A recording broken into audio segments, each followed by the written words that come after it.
Alhamdulillahilladzi an'amana bi ni'matil imani wal islam. Alhamdulillahilladzi bi ni'matihi tatimmus shalihat. Asyhadu an la ilaha illallah wahdahu la syarika lah. وأشهد أن محمدا عبده ورسوله الذي لا نبي ولا رسول بعده اللهم صل على محمد وعلى آل محمد كما صليت على إبراهيم وعلى آل إبراهيم في العالمين إنك حميد مجيد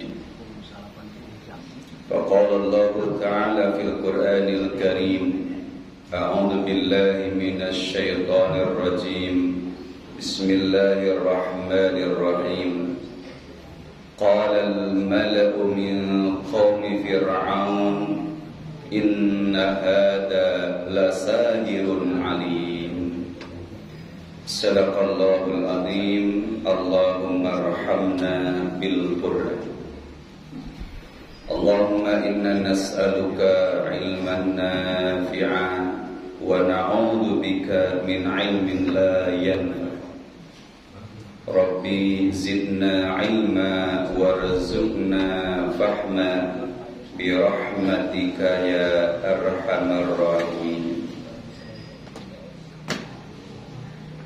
Hadirin ikhwat iman rahimakumullah. Alhamdulillah kita masih bisa bersama-sama di tempat yang mulia dan dimuliakan oleh Allah Subhanahu wa taala untuk bertaqarrub kepada Allah, mendekatkan diri kepada Allah dengan thalabul ilmi, yang mudah-mudahan ilmu yang telah Allah berikan kepada kita menjadi ilmu yang bermanfaat bagi kehidupan kita, bagi keluarga kita, masyarakat kita, bangsa dan negara kita, dunia dan akhirat kita. Mudah-mudahan dengan ilmu inilah Allah Subhanahu wa ta'ala menyelamatkan kita di dunia ini dan memberikan kebahagiaan kita di akhirat nanti dengan dianugerahkannya cahaya ketika semua manusia membutuhkan cahaya di akhirat nanti. Kata Allah, nuruhum yas'a baina aydihim. Nanti ada orang-orang yang dibimbing oleh cahaya Allah Subhanahu wa taala. Yas'a baina aydihim. Di depannya ada cahaya yang akan menuntun dia menuju Allah Subhanahu wa taala, menuntun dia menuju surganya Allah Subhanahu wa taala. Sementara orang-orang munafik, orang-orang kafir, orang-orang musyrik, orang-orang yang di dunianya melupakan Al-Quran, meninggalkan Al-Quran, melalaikan Al-Quran, mendustakan Al-Quran, maka mereka akan berada dalam kondisi gelap gulita. Tidak ada cahaya yang membimbing perjalanannya. Bahkan Allah Subhanahu wa ta'ala akan menjadikannya buta, tidak bisa melihat jalan.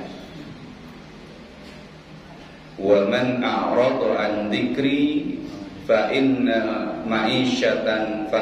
lahu ma'isyatan dhanka wa nahsyuruhu yaumal qiyamati a'ma.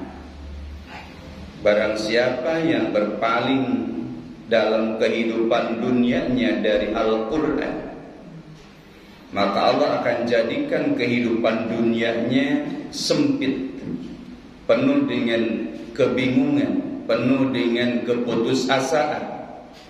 berada di dalam kegelapan, tidak tahu kemana hidupnya akan mengarah, kemana langkahnya akan tertuju. Wa nahsyuruhu yaumal qiyamati a'ma. Sementara nanti di akhirat Allah akan bangkitkan mereka dalam kondisi buta. Qalu lima hasyartani a'ma wa qad kuntu basira. Ketika orang-orang yang mendustakan ayat-ayat Allah itu dibangkitkan dalam kondisi tidak melihat, buta, maka mereka protes, lima hasyartani a'ma, ya Allah, kenapa kami jadi buta? Kenapa kami jadi tidak melihat? Faqad kuntu basira. Dulu mata saya normal-normal saja. Mata saya bisa melihat kehidupan dunia. Bagaimana kata Allah? Kadzalika atatka ayatuna fanasita. Karena dulu kami turunkan kepada kalian ayat-ayat Allah. Disampaikan oleh para nabi dan para rasul ayat-ayat Allah, fanasita, tapi engkau justru melupakan ayat-ayat Allah itu. Inilah balasan kalau kita melalaikan, melupakan, mendustakan, berpaling dari Al-Quran. Di dunia kehidupannya akan sempit, serba sulit, dan juga nanti di akhirat akan celaka. Hadirin rahimakumullah. Hadirin wa iman rahimakumullah. Allah Subhanahu wa taala memberikan motivasi kepada kita untuk senantiasa berburu surga dan ampunannya. Nah, sekarang ini adalah saat-saat ampunan Allah Subhanahu wa taala.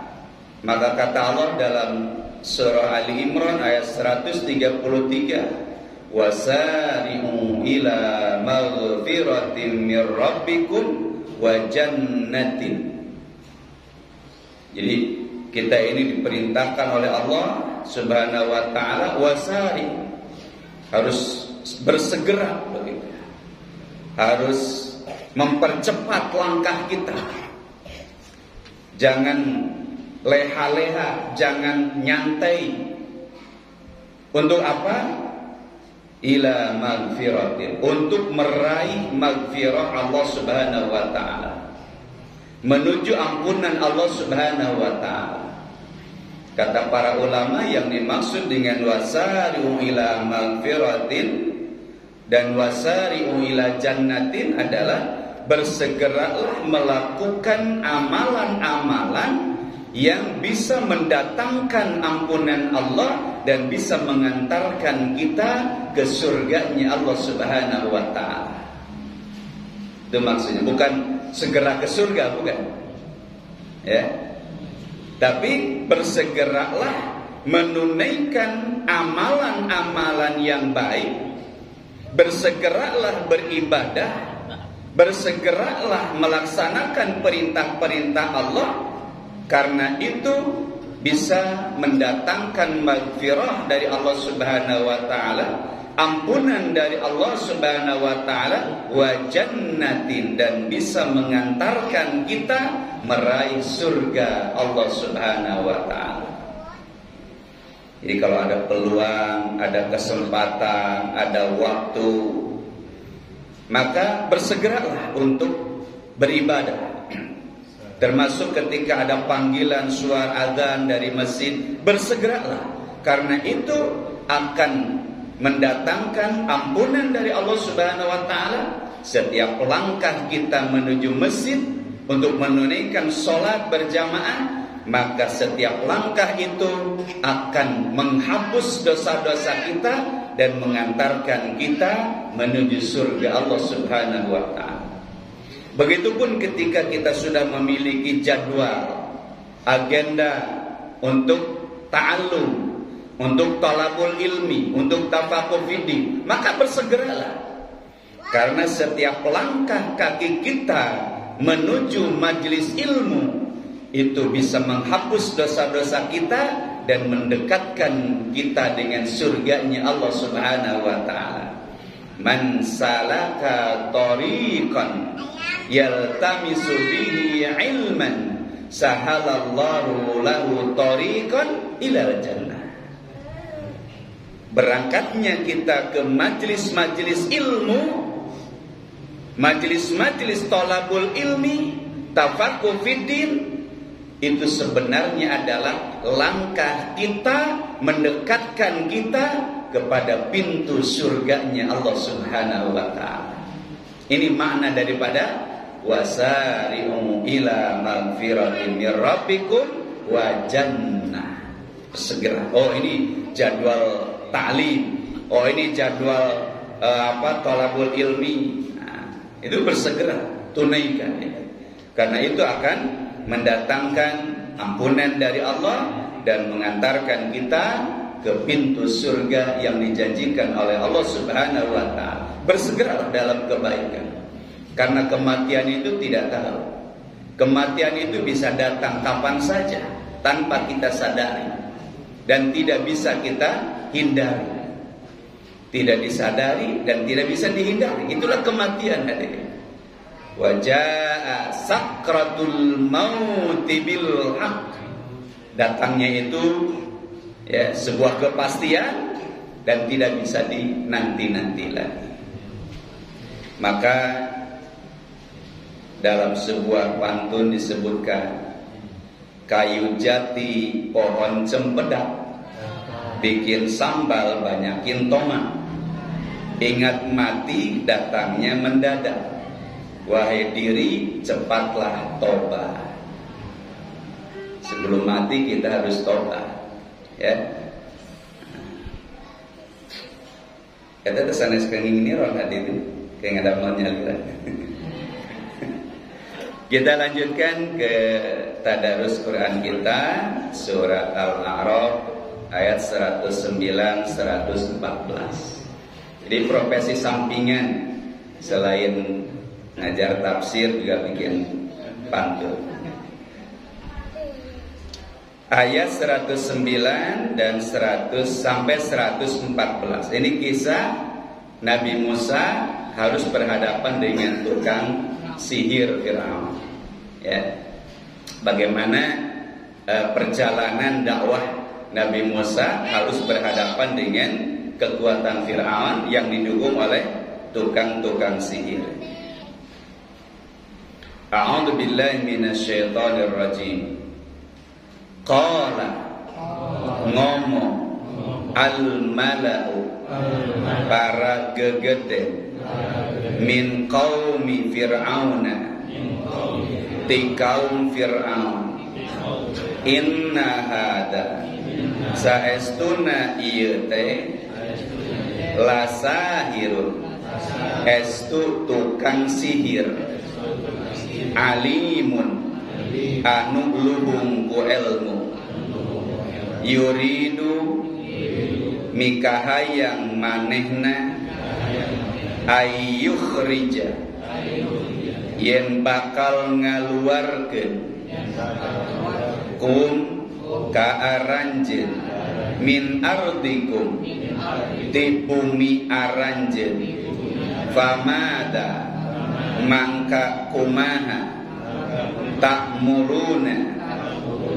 marentah aranjeun qalu ngomong maranehna arji keun bere tempo sakedeung ahwa akharu jeung dulurna wa arsil jeung utus fil madaini ka kota-kota hasyirina supaya karumpul ya tuka bakal datang ka anjeun bikulli sahirin sakabeh tukang sihir alimin anu luhung ku ilmu Waja'a jeung datang as-saharatu tukang-tukang sihir Fir'auna ka Fir'aun qalu ngomong maranehna sahayeun ngomong tukang sihir ya. Inna lana naha pikeun kami la ajra aya balasan in kunna lamun kabuktian kami nahnu kami sarerea al-ghalibina anu mareuna. Qala ngomong saha dia Fir'aun ngajawab na'am tangtu wa innakum jeung saestuna aranjeun laminal muqarrabina termasuk jalma-jalma anu dideukeutkeun ka kami. Jadi ya dialog antara Fir'aun ya sareng para gegeden sareng tukang-tukang sihir. Hadirin rahimakumullah, ayat sebelumnya ayat 107 108 ya 107 itu ketika Nabi Musa alaihissalam menyampaikan tentang ayat-ayat Allah, kemudian menyampaikan tentang mukjizat-mukjizat yang didatangkan oleh Allah Subhanahu wa taala, karena Fir'aun nantang fakti bihasok datangkeun kan begitu ya. Nah, ketika Nabi Musa berhasil mendatangkan bukti-bukti nyata tentang kebenaran ajaran agama yang dibawa oleh Nabi Musa, dan ini sekaligus membuktikan bahwa Nabi Musa adalah utusan Allah Subhanahu wa taala. Inni rasulun mir rabbil alamin. Jadi Nabi Musa membacakan kitab Taurat kepada Fir'aun dan kaumnya, kemudian mendatangkan, memperlihatkan mukjizat-mukjizat yang Allah berikan kepadanya, itu untuk membuktikan bahwa Nabi Musa adalah benar utusan Allah Subhanahu wa taala. Nah, ternyata rahimakumullah, setelah Nabi Musa membuktikan kebenaran itu, bagaimana sikap mereka? Bukan diterima dengan keimanan ya. Kemudian mereka sadar, kemudian mereka mengikuti dakwah Nabi Musa, menjadi pengikut Nabi Musa, menyembah Allah Subhanahu wa taala, melaksanakan hukum-hukum Allah. Tidak. Bahkan mereka menuduh Nabi Musa dengan tuduhan yang dibuat-buat. Apa? Nah, ini jawabannya. Qalal malak, setelah melihat, menyaksikan mukjizat yang dipertontonkan oleh Nabi Musa dengan izin Allah, dengan perintah Allah Subhanahu wa taala. Karena Nabi Musa melakukan itu atas perintah Allah. Memukulkan tongkatnya ke lautan itu atas perintah Allah, bukan keinginan sendiri. Dan inilah setiap nabi, setiap rasul, mereka tidak melakukan sesuatu kecuali atas perintah Allah, tidak mengatakan sesuatu kecuali wahyu dari Allah. Wa ma yantiqu 'anil hawa in huwa illa wahyun yuha. Begitulah prinsip para nabi dan para rasul. Tidak melakukan sesuatu, tidak mengatakan sesuatu, melainkan atas perintah Allah Subhanahu wa ta'ala. Begitupun yang dilakukan oleh Nabi Musa alaihissalam. Setelah Nabi Musa memperlihatkan itu semua, bukti-bukti kebenaran, mukjizat dari Allah Subhanahu wa ta'ala, maka respon, jawaban, penerimaan sikap yang ditunjukkan oleh malak, pemimpin, orang-orang pembesar yang ada di sekitar Fir'aun itu, baik itu Haman, panglima militernya, penasehat spiritualnya, itu malah di situ. Apa jawaban mereka? Qala, ya, inna hadza la sahirun alim. Ternyata katanya Musa itu adalah seorang tukang sihir, ya, yang luhung ku ilmu, jembar ku pangabisa. Hati-hati katanya nih. Ini bukan orang sembarangan begitu. Ini adalah musuh yang besar. Ini adalah lawan yang kuat. Hati-hati sekarang. Asalnya mereka itu menyepelekan Nabi Musa. Apa itu Musa katanya? Tukang ngangon kambing gitu ya. Kan suka mengembalakan kambing gitu Nabi Musa ya. Dengan tongkatnya itu ya digiring, kambing-kambing itu digembalakan. Apa Musa itu katanya. Nah, setelah melihat mukjizat itu baru mereka, ini Musa ini tukang sihir yang luar biasa katanya. Ini hati-hati nih para tukang sihir, kan Fir'aun itu dikelilingi oleh tukang-tukang sihir, guru spiritualnya lah gitu. Kira-kira kalau sekarang itu ya. Ini sahirun alim katanya. Musa itu adalah seorang tukang sihir yang sangat ahli gitu. Ya, mereka mulai gentar tuh. Maka kemudian dimunculkan isu-isu yang negatif. Ya, dimunculkan fitnah di situ. Apa fitnahnya? Lihat di sini hadirin. Yuridu ayyukhrijakum min ardikum. Hati-hati nih. Ini akan melengsarkan singgasana raja kita. Begitu. Ayyukhrijakum min ardikum. Ini kalau kita biarkan, ini kalau kita diamkan dia, kita tidak hati-hati, kita tidak konsolidasi, memperkuat ya barisan kita, pasukan kita. Wah, ini kita bisa terusir nih dari Mesir. Ini fitnahnya hadirin. Sebagaimana fitnah orang-orang kafir Quraisy kepada Nabi Muhammad SAW. Wah, ini Muhammad ini pemecah belah umat, sumber disintegrasi bangsa, kata begitu. Nah, seperti itulah orang-orang kafir memfitnah para nabi, para rasul, dan para penegak kebenaran, para pejuang kebenaran. Akan seperti itu. Sampai kapanpun akan seperti itu hadirin. Tidak bisa dengan dihadapi dengan kekuatan fisik, maka mereka akan memunculkan fitnah-fitnah yang kecil. Satu fitnahnya apa? Nabi Musa dituduh sebagai tukang sihir. Nabi Muhammad juga pernah dituduh sebagai tukang sihir. Ya, wah ini Muhammad ini katanya tukang syair, penyair. Karena Al-Quran itu kan gaya bahasanya sangat indah begitu. Dan kita ketahui bahwa pada saat itu tradisi orang Arab itu sangat mengagung-agungkan gaya bahasa begitu. Ya, sajak, puisi, dukari pantun ayat itu. Ya. Jadi ketika ada orang yang memiliki kemampuan bahasa yang tinggi, nah itu jadi terhormat begitu. Dan ada tradisi setiap tahun itu ada perlombaan membuat puisi.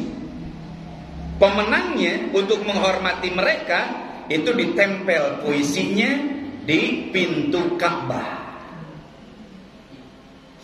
Nah, di antara penyair yang sangat disegani itu adalah Walid bin Mughirah. Tokoh puisi, ya, sajak, ahli bahasa itu adalah Walid bin Mughirah. Bahasanya itu sangat luar biasa.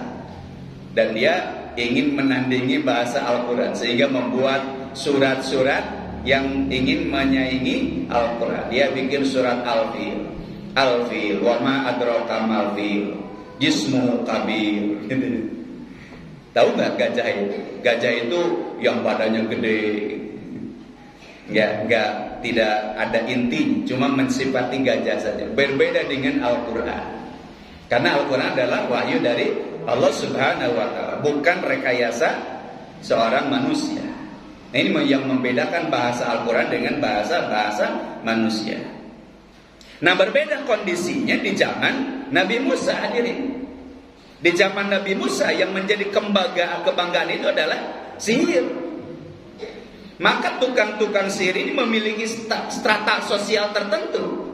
Mereka sangat disegani, mereka sangat dihormati, begitu. Ya. Nah, sehingga Fir'aun sendiri itu dia dikelilingi oleh tukang-tukang sihir itu. Nah, ini kemudian di sini disebutkan bahwa karena setiap hal yang luar biasa itu dianggap sihir, maka ketika Nabi Musa memperlihatkan mukjizatnya, oh ini sihir katanya. Ya, karena mereka sudah terbiasa dengan sihir. Apa bedanya sihir dengan mukjizat tadi? Kalau sihir itu bisa dipelajari, siapapun bisa belajar sihir. Ya, bisa belajar tidak mempan dengan senjata tajam, bisa menghilang, ya, bisa berjalan di atas air, gitu. Bisa.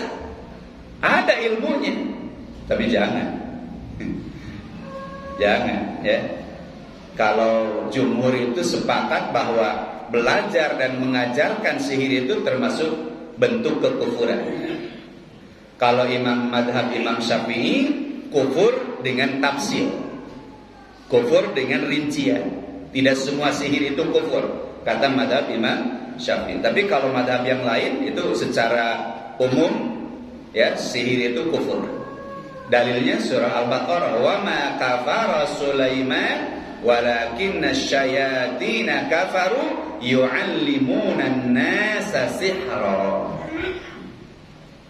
Ya, jadi yang kufur itu adalah yang mengajarkan sihir dan yang belajarnya dan yang mempraktekannya.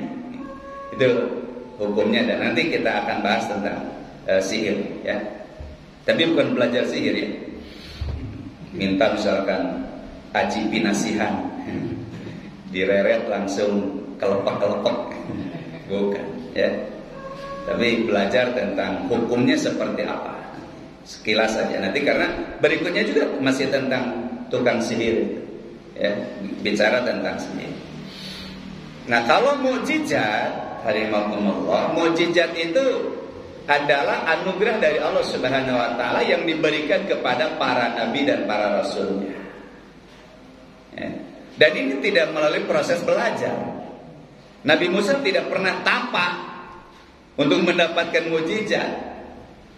Nabi Isa tidak pernah tapak untuk mendapatkan mukjizat itu. Bukan melalui tapak, bukan melalui meditasi, ya, bukan melalui puasa, begitu, bukan. Itu murni, ya, anugerah dari Allah Subhanahu wa taala untuk menguatkan ajaran yang dibawa oleh para nabi dan para rasul. Ya, tidak bisa dipelajari, hadirin. Tongkat Nabi Musa sekarang masih tersimpan di mana? Ada yang tahu di mana tongkat Nabi Musa? Di Museum Topkapı di Turki. Ya, itu ada tongkatnya. Kalau kita pakai ngegebuk cai, ya mau merubah. Mau. Karena itu terjadi ya pada masa itu saja. Coba misalkan dilempar, nggak bakal jadi ular, kan? Ya, tetap aja tongkat. Karena itu adalah mukjizat kepada Nabi, begitu. Dan itu sudah tidak akan berlaku lagi. Nah, inilah perbedaan antara mukjizat nabi-nabi terdahulu yang bersifat fisik dengan mukjizat yang Allah berikan kepada Nabi Muhammad sallallahu alaihi wasallam yang berupa Al-Qur'an. Kalau Al-Qur'an itu berlaku untuk masa yang selama-lamanya, begitu. Ya, berlaku setiap masa, setiap zaman, setiap waktu. Kemujizatan Al-Quran itu akan tetap khalidah sampai hari kiamat, dan bisa dirasakan, bisa disaksikan oleh semua manusia. Kalau dulu mukjizat nabi-nabi terdahulu itu bisa dilihat, disaksikan oleh kaum terdahulu. Zaman Nabi Musa, ya, bisa melihat. Sekarang tongkatnya seperti itu, tongkat biasa, begitu. Tapi Al-Quran sepeninggal Rasulullah SAW kemujizatan Al-Quran masih kita bisa rasakan bersama. Inilah perbedaan mujizat nabi-nabi terdahulu dengan mujizat Rasulullah SAW. Karena bersifat khalidah, bersifat kekal, bersifat sepanjang masa. Inilah keagungan mujizat Rasulullah. Kemudian fitnah yang kedua, tuduhan keji yang kedua, kata para pembesar itu, yuridu ayyukhrijakum min ardikum. Hati-hati, dia bisa melengsarkan kekuasaan kita. Ya, dia bisa menyebabkan kita ini terusir dari negeri Mesir ini. Dia akan menguasai kita. Dia akan mengusir kita, mengeluarkan kita dari negeri Mesir ini, menurunkan tahta Fir'aun. Nah, ini fitnahnya begitu hadirin. Jadi disangka Nabi Musa itu ingin merebut kekuasaan. Begitu ya. Famada ta'murun. Nah, apa coba yang harus kita lakukan nih? Pendapat kalian harus seperti apa kita ini? Begitu ya. Qalu, maka tukang-tukang sihir itu mengatakan, atau pembesar-pembesar itu mengatakan, qalu arji. Ya udah, biar aja dulu lah Musa itu, tinggalkan sementara. Jangan diganggu dulu. Kita konsolidasi dulu. Kita rapatkan dulu barisan. Kita kumpulkan dulu kekuatan untuk menghadapinya. Kasih tempo sebentar lah. Ya. Wahahu, yang maksud di sini adalah Nabi Harun, saudaranya, ya, adiknya. Adik kepada kakak ya, Nabi Harun itu. Adiknya ya. Wahahu, adiknya. Dan wa arsil fil madain hasini. Coba utus ya, kirim ke kota-kota yang akan mengumpulkan tukang-tukang sihir. Hasar itu mengumpulkan, hasyr, yang bisa mengumpulkan tukang-tukang sihir. Nah, maka diutuslah oleh Fir'aun itu ke kota-kota, dan setiap kota itu ada tukang sihir yang rajanya gitu lah. Ya, yang paling kuat, yang paling hebat begitu. Maka diutuslah itu untuk memanggil, mengumpulkan tukang-tukang sihir yang ternama di wilayahnya masing-masing. Dipanggillah dari Singaparna siapa begitu ya, dari Cigalongan siapa, dikonsolidasi begitu ya, dari Bantar Suling siapa dikumpulkan gitu ya, dari Bandung siapa nih tokohnya gitu ya, yang terhebat siapa, tukang sihir dari Bandung, dari Garut, dari Banjar gitu siapa nih, oh dipanggil semuanya ya, didatangkan ya. Ya'tuka bikulli sahirin alim. Nanti akan datang kepada Fir'aun, menghadap kepada Fir'aun, bikulli sahirin alim, tukang-tukang sihir yang luhung ku ilmu, jembar ku pangabisa begitu.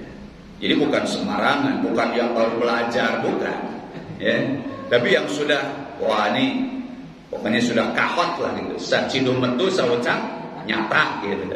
Datang mereka itu berkumpul ya. Kemudian mereka merencanakan, ini gimana nih, apa yang harus kita lakukan untuk menghadapi apa? Menghadapi Fir'aun. Wajah as-saharatu Fir'aun, menghadaplah mereka. Setelah kumpul, maka kemudian bersama-sama dengan para pembesar itu ya, datang kepada Fir'aun. Ya, wajah as-saharatu Fir'aun, datang kepada Fir'aun, menyampaikan kesetiaannya, menyampaikan kesiapannya untuk membela Fir'aun. Datang mereka gitu ya, dengan berbagai macam keahliannya. Ada yang bisa ngapung, ada yang bisa ngelengit gitu, ada yang bisa berjalan di atas air gitu. Ada yang bisa menghilangkan sesuatu gitu. Kayak David Copperfield gitu, Monas hilang, pesawat tempur hilang gitu. Itu kakuman biasa hilang begitu. Nah, itu dengan berbagai macam keahliannya begitu. Datang kepada Fir'aun, menghadap ke wajah as-saharatu Fir'aun. Sebelum mereka melakukan profesinya, mereka ada permintaan dulu. Mereka ada permintaan. Apa permintaannya? Qalu, tukang-tukang sihir itu menyampaikan aspirasinya kepada Raja Fir'aun. Persyaratannya, kalau sekarang MOU-nya, ya, Memorandum of Understanding, kesepakatan dulu. Ini gambarnya begitu, ya. Jadi coba aja ilustrasikan begitu. Jadi seorang raja membutuhkan dukungan, bantuan, begitu ya, untuk mengalahkan lawannya. Nah itu kan biasa ada deal-dealan begitu. Nah ini kisahnya begitu ya, ya, kisahnya begitu. Maka dibuatlah MOU-nya, kesepakatan. Apa kesepakatannya? Qalu inna lana la ajrun. Apa imbalannya buat saya? Nah, ini deal-dealannya. Ya. Apa keuntungannya untuk saya? Kalau saya menolong kamu, kalau saya membela kamu, kalau saya mendukung kamu, apa balasannya untuk saya? Apa upahnya bagi saya? Nah inilah hadimakumullah. Jadi tradisi politik transaksional itu sudah ada sejak zaman Firaun. Jadi gak usah heran kalau sekarang seperti itu. Apa manfaatnya bagi saya kalau saya dukung Anda? Kan begitu. Wanifiro. Ini tukang sihir begitu kepada Firaun. Kalau inna lana la ajran, kami mendapatkan apa? Mau bayar berapa kamu? Inna lana la ajran. Balasan apa menurut saya? Begitu. Ya. Mau berapa? Anda berani bayar saya? Ini saya ini dukun lepus. Ya. Begitu. Nah inilah politik transaksional. Jadi kalau ada sekarang yang masih seperti itu murid tukang-tukang sihir Firaun. Mewarisi tukang-tukang sihir Firaun. Apa keuntungan buat saya? Ya. Kalau inna lana la ajran in kunna nahlul ghalibin. Kalau nanti Anda menang, apa buat saya? Ya. Apa buat saya? Oh, Firaun dengan meyakinkan dia mengatakan qala na'am. Oh, pasti aku tenang. Nih satu orang lah 5 miliar saya kasih. Gitu kira-kira. Ya. Asal saya menang. Nih saya titip lah 50 miliar buat kamu. Nanti bagi-bagi. Dan selesai begitu ya. Tapi tidak cukup itu hadirin. Tidak hanya uang yang diberikan oleh Firaun. Lihat, bukan hanya bayaran yang besar, kata Firaun, wa innakum laminal muqarrabin. Engkau akan saya jadikan, kalian akan saya jadikan orang-orang terdekat saya. Tenang. Kamu nanti jadi menteri ini, kamu nanti jadi panglima ini, kamu jadi minal muqarrabin. Orang-orang yang ada di dekat saya. Kamu jadi penasehat saya. Kamu pegang proyek ini nanti. Gitu. Alhamdulillah. Dan ini terjadi sampai sekarang. Betul nggak? Gitu. Jadi mereka belajar dari politiknya Firaun dengan tukang-tukang sihir. Jadi nggak usah aneh deh. Kalau kemudian ada ya di antara teman-teman kita, saudara-saudara kita yang seperti itu, apa buat saya keuntungannya? Kalau saya memilih Anda, kalau saya mendukung Anda, apa? Ya, apakah saya jadi kepala dinas nanti? Apakah saya jadi menteri nanti? Atau apa? Begitu.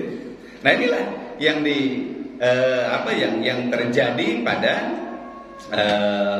peristiwa Nabi Musa dengan Fir'aun dengan tukang sihir.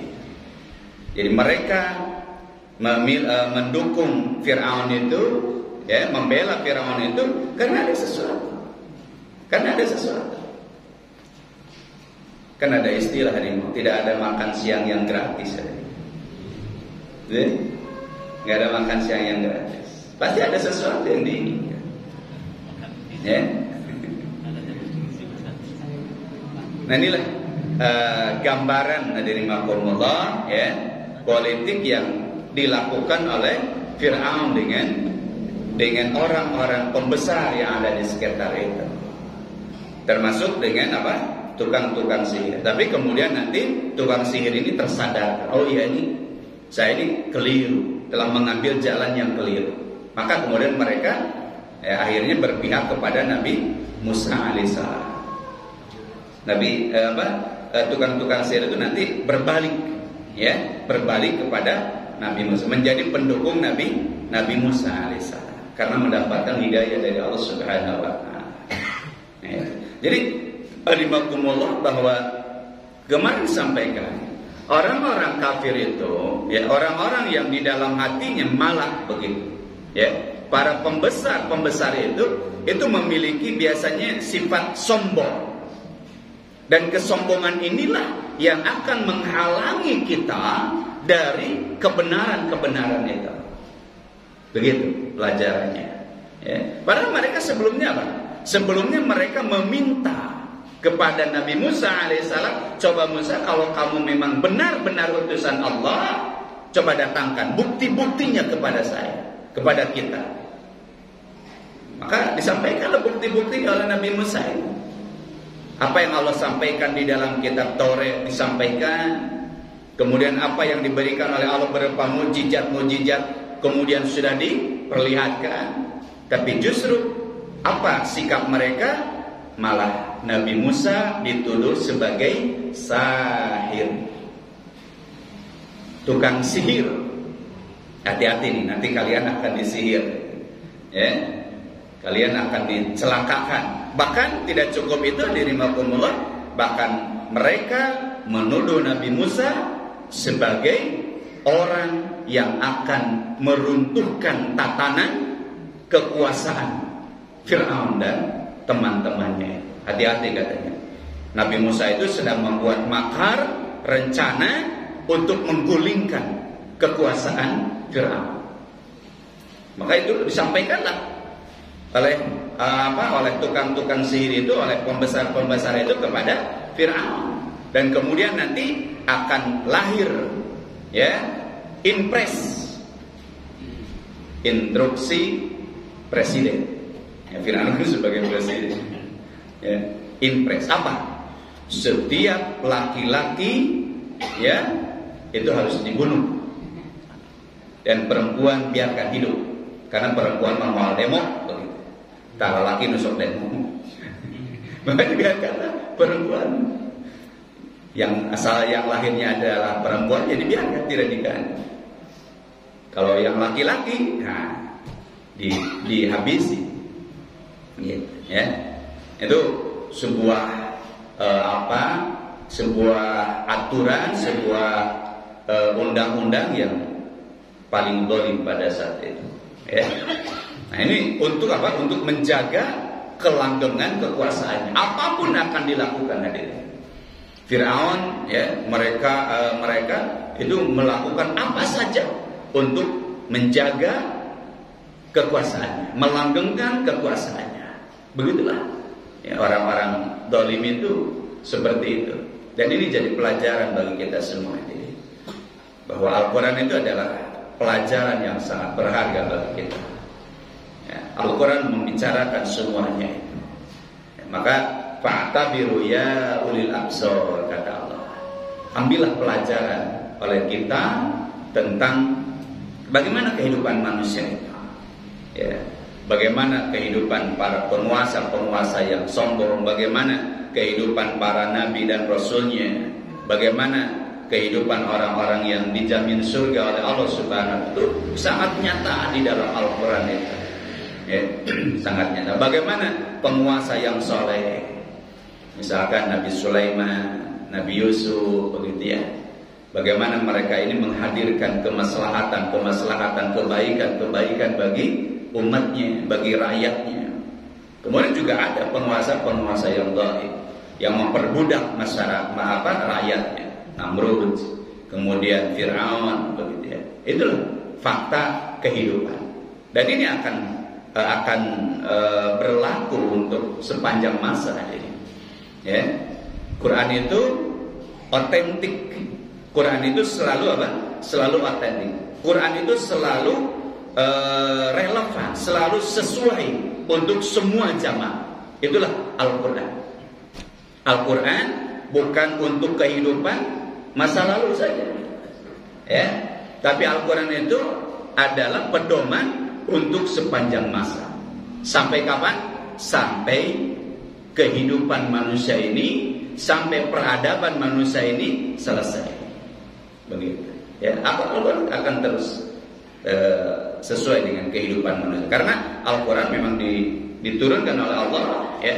Aturan-aturannya dibuat oleh Allah untuk kemaslahatan umat manusia. Nah itu hadimakumullah, ya, kisah Nabi Musa, Fir'aun, para pembesar, termasuk tukang-tukang sihir, ya, dan yang nantinya ketika adu jajaten, gitu ya, ngadu kekuatan, ternyata mukjizat itu bisa mengalahkan sihir. Ya, mukjizat itu kan kekuatan Allah. Sementara sihir itu kan hanya tipuan-tipuan saja. Sihir itu kan tidak nyata. Sihir itu hanya tipuan saja. Kata Allah, wala yuflihu sahiru haitsu ata, dalam surah Taha. Tidak mungkin sihir itu bisa menang, apalagi berhadapan dengan apa? Dengan mukjizat Allah Subhanahu wa taala, ya. Nah, nanti ada pembahasan sihir insyaallah besok, ya, kita akan membahas sedikit tentang sihir, bagaimana berobat kalau kita terkena sihir, misalkan boleh nggak ngubaran sihir ku sihir gitu. Nah itu insyaallah akan kita. Hadirin makumullah, itu tentang perjalanan dakwah Nabi Musa yang harus berhadapan dengan penguasa Fir'aun, ya, harus berhadapan dengan tukang-tukang sihir untuk membela ajaran Islam, yang menegakkan ajaran Islam yang diperintahkan oleh Allah Subhanahu wa taala. Sekian, bila taufiq wal hidayah. Wassalamualaikum warahmatullahi wabarakatuh.